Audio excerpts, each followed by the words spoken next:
మేము తెలంగాణలో బ్రబ్బాయి ముక్కా సుక్కా లేనిది నడవదు అని మధ్య బాగింటున్నా ఇన్స్టాగ్రామ్లో.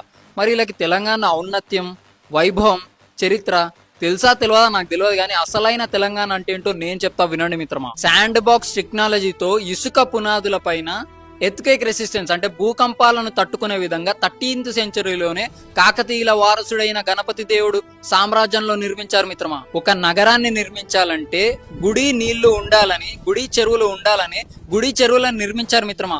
ఈ రోజుకి సుమారుగా 90 ఏళ్లకు పైగా ఆ నీళ్లే ఉపయోగపడుతున్నాయంటే, త్రాగు సాగునీటికి ఉపయోగపడుతున్నాయంటే ఊహించండి వాళ్ళ విజన్ ఎలా ఉందో. ఇక్కడ 13th సెంచరీ, ఇక్కడ 20th సెంచరీ. రామప్ప టెంపుల్ ని యునెస్కో వరల్డ్ హెరిటేజ్ సైట్ గుర్తించింది, కానీ మనం గుర్తించలేకపోతున్నాం మిత్రమా. కాకతీయ వంశస్థులు ప్రోలరాజు, రుద్రదేవ, మహాదేవ, గణపతి దేవ, రుద్రమదేవి, ప్రతాపరుద్రులు పుట్టిన నేల ఇదని గర్వంగా చెప్పు మిత్రమా.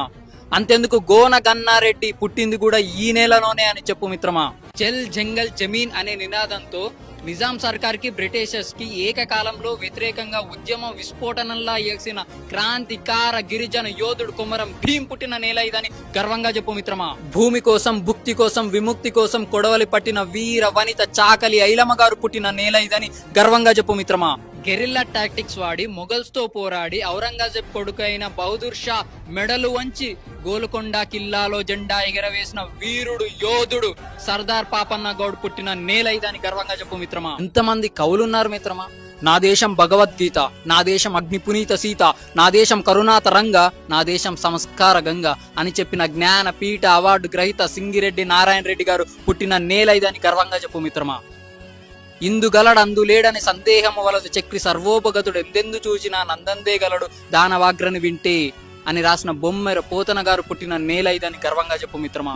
నా తెలంగాణ కోటి రతనాల వీణ అని చెప్పిన దాశరథి కృష్ణమాచార్య గారు పుట్టిన నేల ఇదని గర్వంగా చెప్పు మిత్రమా. ఇంకో 4 వారాల్లో దేశం దివాలా తీస్తుందన్న సమయంలో ఆర్థిక సవరణలు చేసి సోషలిస్ట్ ఐడియాలజీ నుంచి క్యాపిటలిస్ట్ ఐడియాలజీగా మార్చి ఆ అధిక పన్నులు తీసేసి మీకు ఫ్రీగా ల్యాండ్ ఇస్తాం, కరెంట్ ఇస్తాం, ట్యాక్స్ కూడా 10-15% కడితే చాలు, కానీ కంపెనీలు పెట్టండి అని ఆహ్వానించి దేశ ఆర్థిక వ్యవస్థని నిలబెట్టిన మాజీ ప్రధాని పివి నరసింహారావు గారు పుట్టిన నేల ఇదని గర్వంగా చెప్పు మిత్రమా. తెలంగాణలో ఎన్ని నదులు, వాగులు, జలపాతాలు ఉన్నాయి. గోదావరి, కృష్ణ, భీమ, మంజీర, డిండి, ప్రాణహిత, తుంగభద్ర, మున్నేరు, పాలేరు, పెనుగంగ, పైర, తాలిపేరు, ఇలా చాలా ఉన్నాయి చెప్పుకుంటూ పోతే. తెలంగాణలో ఎంత ఖనిజ సంపద ఉంది.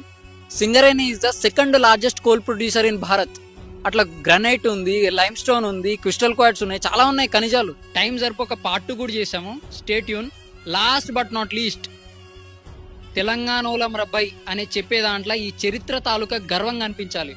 ముక్కా సుక్కా లేని నడవదు అనే పలుపు కాదు. జై హింద్.